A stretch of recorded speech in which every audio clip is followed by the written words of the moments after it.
जिला में लखीसराय विधानसभा हो या सूर्यगढ़ा विधानसभा, दोनों विधानसभा में घूमना, संगठन को मजबूत करना। क्या लग रहा है किस प्रकार की स्थिति है दोनों विधानसभाओं में? स्थिति बाहुबली अपने मन में कोई बनता है तो बने, और ये सब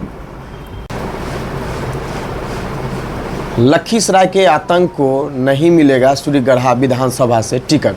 जी हाँ, आपने सही सुना।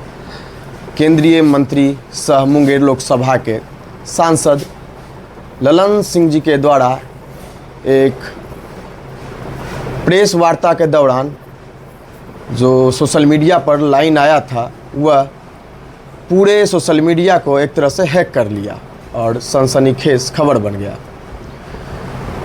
जब यह बात बोला गया तो एक चेहरे के बारे में बातें होने लगी कि हाँ, अब तो सूर्यगढ़ा विधानसभा से एनडीए गठबंधन से टिकट मिलेगा तो उसी चेहरा को मिलेगा। तो आज हम उसी चेहरा के साथ हैं। ये लखीसराय ज़िले के जिला अध्यक्ष हैं जदयू के, और हमारे साथ है रामानंद मंडल जी। मैं अगर रामानंद मंडल जी के बारे में आपको थोड़ा और बताऊं, ऐसे ये किसी पहचान का मोहताज है नहीं। ये 2015 में लखीसराय विधानसभा से विजय कुमार सिन्हा जी के खिलाफ विधायकी भी लड़े हैं और मात्र लगभग 5000 मतों से यह पीछे रहे थे, और उस समय इन्होंने एक लकीर खींच दिया था, और उस समय से विजय कुमार सिन्हा जी को लखीसराय विधानसभा में काफ़ी संघर्ष भी करना पड़ रहा है। अब हम आते हैं सूर्यगढ़ा विधानसभा में और स्वागत करते हैं रामानंद मंडल जी का। सर, आपका बहुत बहुत धन्यवाद कि आपने व्यस्तता होते हुए भी हम लोगों के लिए समय निकाला। सर, मैं पहले आपके बारे में थोड़ा सा परिचय चाहूँगा।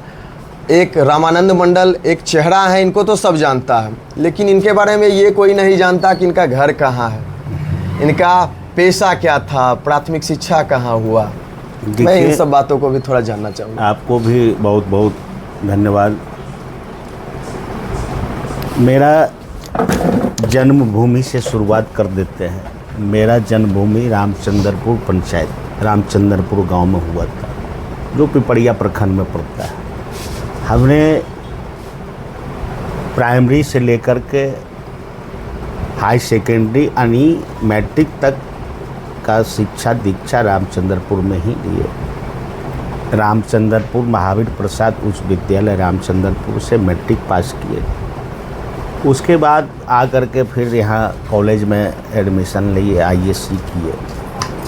फिर अपने रोज़गार में इच्छा था, लेकिन रोज़गार में लग गए, और गांव की परिस्थिति क्या होता है आप लोग भी जानते थे। आज में टेक्निकल युग हुआ है तो किसान पैदा अच्छा उपजा रहे हैं, लेकिन उस टाइम भी इस तरह का नहीं था। जो समय था, इतना खेती गृहस्थी के लिए उपयुक्त संसाधन मौजूद नहीं था। उसके बाद फिर लखीसराय आया। लखीसराय में घर मकान बनाए रहने लगे। 2007 में हम लोग पार्टी में आज से नहीं है, यानी समता पार्टी था तब से ही, लेकिन उतना लगाव नहीं रखते थे। तो 2004, 5, 4, 9, 4 में हमारे लोकप्रिय सांसद ललन बाबू बेगूसराय से सांसद बने। फिर हम लोग धीरे धीरे जुटे। 7 में नगर परिषद का चुनाव हुआ। हमारी पत्नी यहाँ का चेयरमैन बनी। उस टाइम से लगातार अभी तो SC/ST सीट हो गया लखीसराय नगर परिषद, आज भी जीती हुए 4 टर्म से। फिर हम लोग पार्टी से एक्टिव हुए, पार्टी में चलते रहा, और 2013 में हमारा मैडम जेडीयू के मेन पार्टी का जिला अध्यक्ष बन गए। फरवरी में सही 13 ये स्टार्टिंग है, यानी 12 से 13। उसके बाद फिर 16 में 15 के अंतिम या 16 के लगभग हम जिला अध्यक्ष बने। मैडम पार्टी के प्रति समर्पण भाव से लगे हुए हैं, अपना काम करते हैं और देख रहे हैं।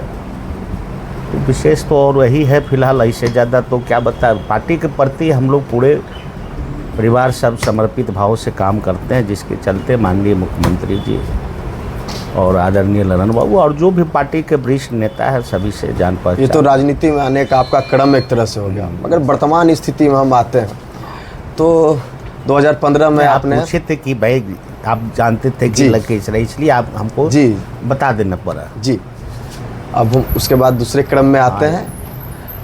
तो 2015 में आपने लखीसराय विधानसभा से चुनाव लड़ा था और करारा टक्कर भी दिया था। देखिए 2015 में उसके बाद क्या लगता है, सूर्यगढ़ा विधानसभा और लखीसराय विधानसभा दोनों अलग हो जाता है। आपका कर्म क्षेत्र लखीसराय विधानसभा रहा है, तो क्या वहाँ भी इसी प्रकार का रिस्पॉन्स आपको मिलेगा? देखिए एक चीज़, 2015 चुनाव लड़े उस टाइम मैंने महागठबंधन के साथ जेडीयू थी और माननीय मुख्यमंत्री जी का, ललन बाबू का और पार्टी का भरोसा हम पर हुआ। उन्होंने टिकट देकर चुनाव लड़े, जो अभी वर्तमान में डिप्टी सीएम है, और लगभग 70,000 और यानी करीब 81,000 के लगभग वोट लाए थे। लेकिन टेक्निकल तीर धनुष के चलते कुछ वोट से ज़्यादा से उस टाइम एक राम पुकार मंडल करके आए थे, जिनको लगभग 10-11 हज़ार के लगभग में मत मिले थे। फिर 2020 में एनडीए के साथ गठबंधन हुआ तो पार्टी ने फिर एक बार भरोसा किया और सूर्यगढ़ा विधानसभा से चुनाव लड़ने का मौका मिला। लेकिन तत्काल करंट में हर पार्टी में कुछ लोग होते हैं, अपेक्षाएं रखती है कि नहीं हम भी चुनाव लड़े, तो नए नए वहाँ गए, काहे के स्थान तो चेंज हो गया। मेरा काम को सब कुछ जिलाध्यक्ष थे, इधर था, जिलाध्यक्ष थे, मीटिंग सीटिंग होती थी, लेकिन उस तरह से चुनाव लड़ने के लिए हर गांव हर मोहल्ला में पहचान होनी चाहिए जी। लेकिन इसी क्रम में अपने लोग भी इसमें थोड़ा सा बाएं दहने हो गए, ये कि वहाँ भी कुछ वोट से 4-5 हज़ार वोट का डिफरेंस वहाँ भी रहा, तो हार गया। त्रिकोणीय लड़ाई हो गई सूर्यगढ़ा में, न तो ऐसा नौबत भी नहीं आता। लेकिन 5 साल जो समय मिला जनता को सेवा करने के लिए और बड़ी ईमानदारी से हम लोग काम किए हैं, और हमको भी अभी कोई एहसास न लखीसराय में हमको कोई दिक्कत है न सूर्यगढ़ा में।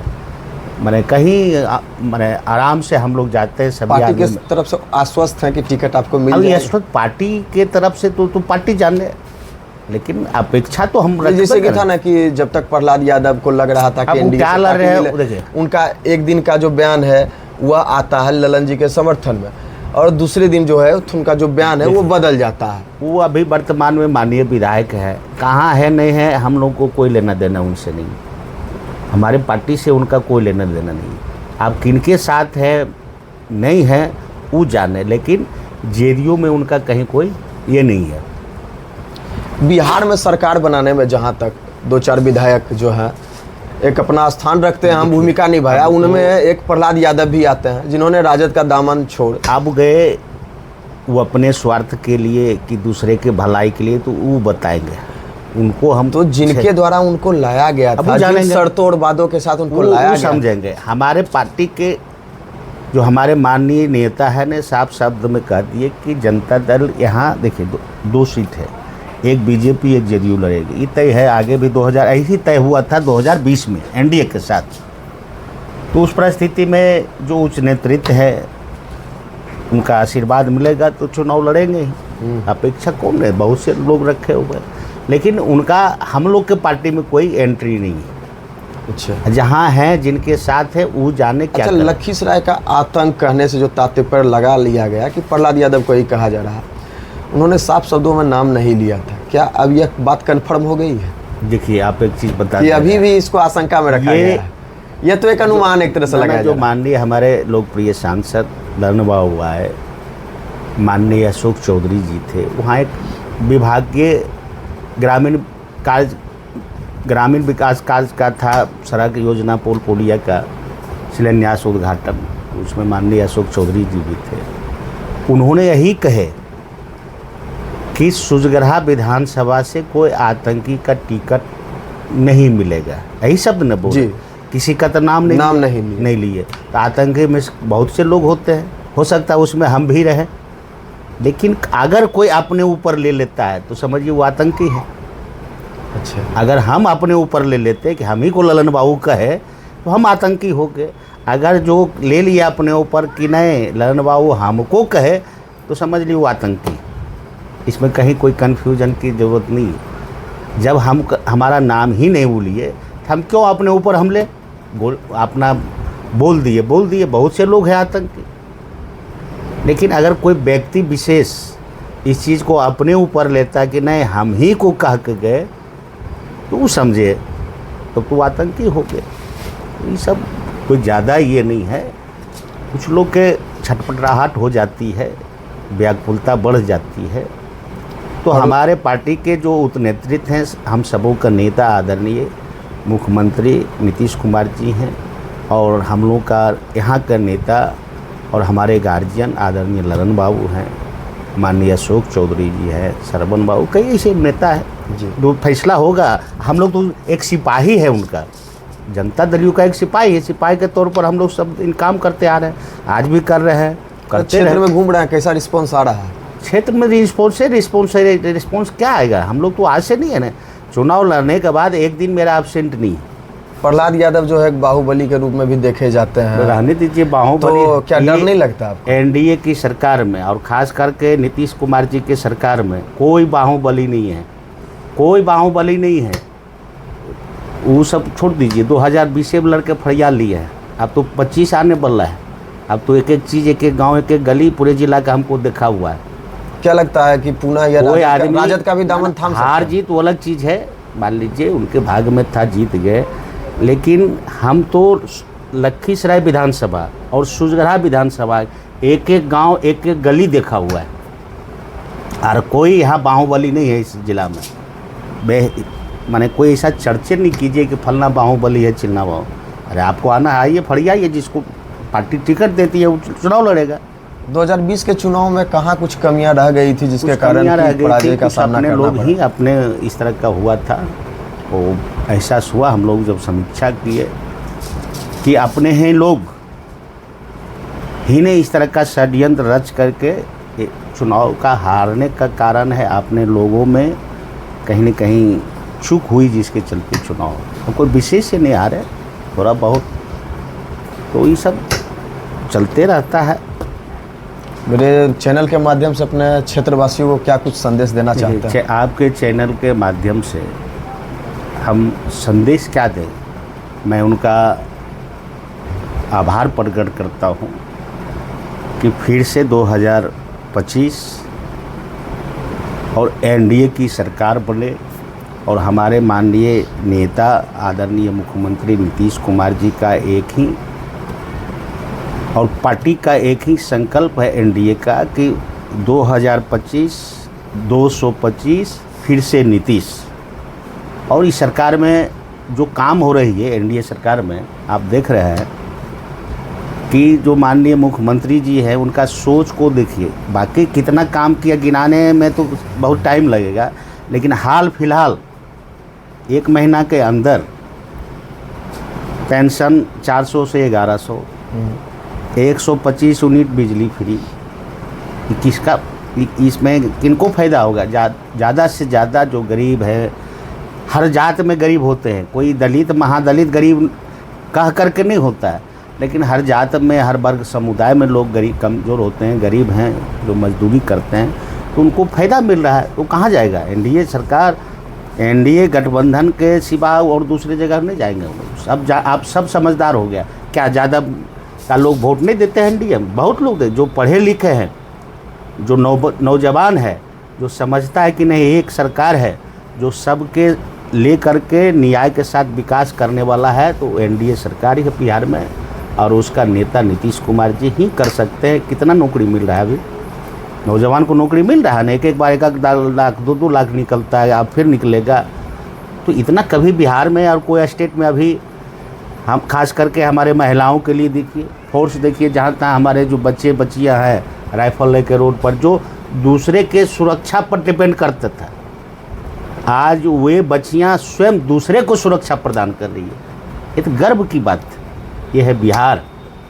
बिहार में कहीं जिस तरह से बिहार एकदम पिछड़ा हुआ राज्य था, और धीरे धीरे करके जगह पर लाने का प्रयास हो रहा है, जो हमारे नेता आदरणीय नीतीश कुमार जी पूरा प्रयासरत हैं, और सबका सहयोग से न्याय के साथ विकास बिहार में हो रहा है। 2025 फिर से नीतीश कुमार। जी हाँ, आपने सुना, और मैं आपको कुछ बातों को पर पॉइंट डालना चाहूँगा, प्रकाश डालना चाहूँगा कि जब मैंने कहा कि आप अपने क्षेत्र की जनता को क्या संदेश देना चाहते हैं, तो बड़े ही मधुरता से इन्होंने उस बात का खंडन किया और बोला कि मैं संदेश नहीं अनुरोध करूँगा, और कुछ बातों को बताया। नारी सशक्तिकरण में किस प्रकार से सरकार ने काम किया उसको बताया, युवाओं के रोजगार के बारे में बात किया, 125 यूनिट बिजली के बारे में बात किया, तथा हर जाति संप्रदाय को साथ लेकर चलने की भी बात की। इन्होंने साफ साफ कहा कि किसी भी खास जाति में ही गरीब होते हैं, अति पिछड़े लोग होते हैं, आर्थिक रूप से पिछड़े लोग होते हैं। यह बात सही नहीं है, बल्कि हर जाति धर्म संप्रदाय में पिछड़े हुए लोग रहते हैं और उनका विकास जो है इनका उद्देश्य है। अभी के लिए इतना ही, आगे के लिए बने रहें जनजागरण न्यूज़ के साथ।